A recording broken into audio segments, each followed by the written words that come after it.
Hi team, Greg, Acupuncture Queenstown. Today's topic is neck and shoulder tightness. Super common. What we have to do is we have to fix the posture that drives a lot of this. There's a couple of things that would make your neck and shoulders tight. We have the stress. Okay, the classic thing, we get a bit stressed and tense in here. I'll explain why that happens in a moment. But often the biggest one is the posture. So, we're on our computer, actually no, we're on our phone mostly, and we do this. And our shoulders round forward and our chin drops. And we're swiping left and right and up and down and spending ages Facebook or whatever we're doing. Okay? You can try this experiment to see how your shoulder function and your neck function is affected by your posture. If you stand side on and you stand nice and straight, lift your arms up, and they should go up.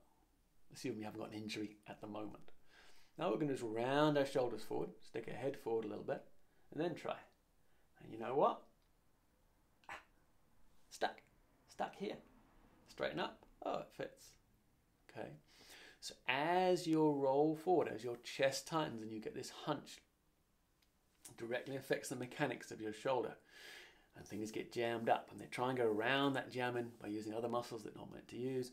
You start getting muscles getting rubbed on bones, and things fray and tear, and all sorts of stuff happens. Okay, and your head is designed to sit on the top of your spine like a ball on top of, that way around, of a pin, like that. If it's nice and straight, it balances. As soon as the pin starts to tip forward, then the weight of the head, which is, they say, about like a bowling ball, the muscles in the back of the neck are holding you more than they should. Neck muscles are mostly designed for movement. They're designed to look up and around and do all that kind of cool stuff. They're not really meant to hold your head forward. Okay? Your spine's a wonderful piece of mechanics that when all the bones line up, like bricks in some clever architectural building, will hold you up happily. As soon as your head starts to come forward, and there's some thing about every centimetre you come forward, how much increase in weight your muscles, your head has to your muscles. I can't know what it is, but like every centimetre, it gets heavier and heavier and harder to hold. So we get chronic tension through here, driven by our posture. We go and get massage, we go and get acupuncture, and we work on the knots and the tight bits and so on, and we feel better. And then it comes back. It's just going to keep better back, fairly constantly. Okay, so we need to loosen these, that's fine, nothing wrong with that, but we also need to sort out this. I'm wearing my tightest t-shirt. Okay, this is my icebreaker undergarment thing for the winter. It's super tight. You don't really want to see a topless man on YouTube, probably. If you do, go to Athleen X, Jeff Cavalier, fantastic trainer, great advice on all sorts of things to do with training, and he does his whole stuff with his shirt off the entire time. He's got a great physique, rock and roll, good for him. You probably don't want me to be running around with the top off. So this is just so you can see where the muscles go and where the posture is. What happens is that chest muscles here shorten, so we do this, we get this hunch, okay? And the arms roll in. If your palms don't face the sides of your thigh, which you probably can't see from there when you stand, often your palms are facing backwards, okay, and your thumbs are kind of touching. And that's because we're doing this hunch here forward. Okay, so I'm going to give you the number one exercise to fix that. And the other thing we tend to do is drop in the upper back here. So this drops. See how I do the both together? I'm here. And to keep my head up, I'm using this stuff a lot more than I want to, doing this sort of thing. I'm exaggerating so you can see the mechanics. So, number one stretch for opening up this.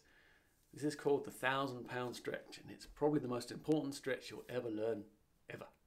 Nothing to do with your legs, of course, and lower back, but this is for the upper body, okay? Probably the best stretch ever. It's called the 1,000-pound stretch because I'm English. It was taught to me by an old osteopath back in London. And he said, if you do this stretch every day, it will save you about 1,000 pounds worth of treatment on your neck and shoulders.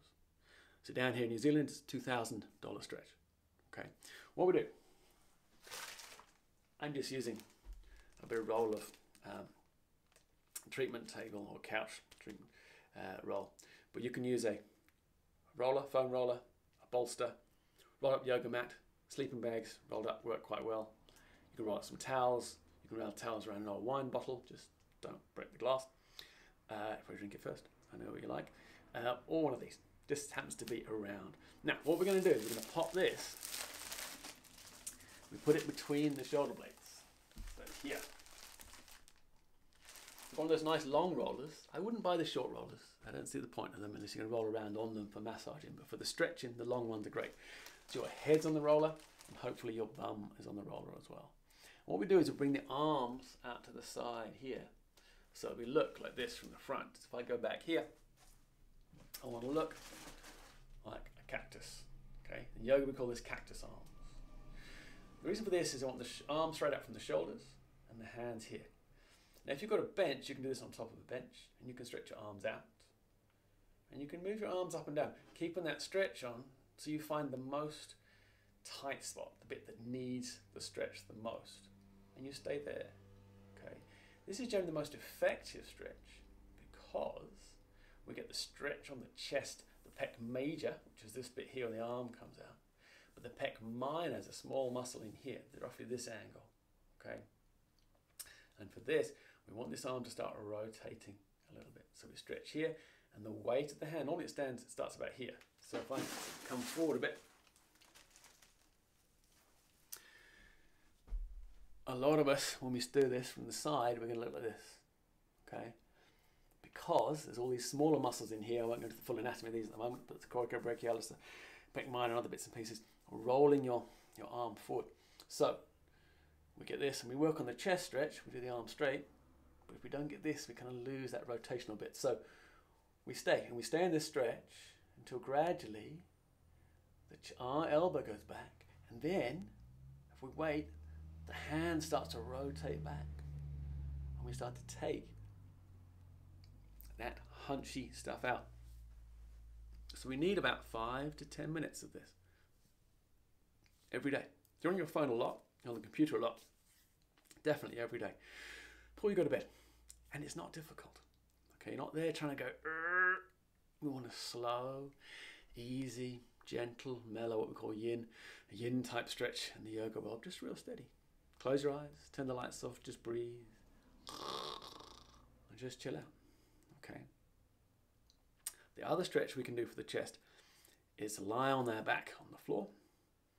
You bend one knee up, which again we probably can't see on this video here, and this knee comes up here and we roll it across, okay? Take the knee as far over as our lower back is happy. We want this shoulder to actually pop up. It comes off the floor. And then we want this arm, rather than being straight out, we want it here, roughly halfway between the angle of the shoulder and the ear.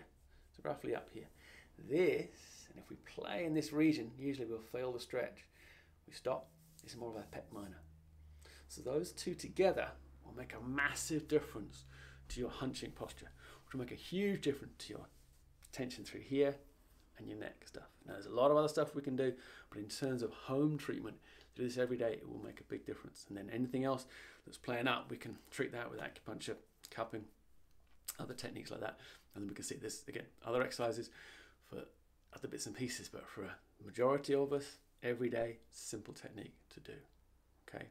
Try it, let me know how you get on. Any questions, put them in the comments section or send me an email, and I'll catch you next time for something else. Thanks.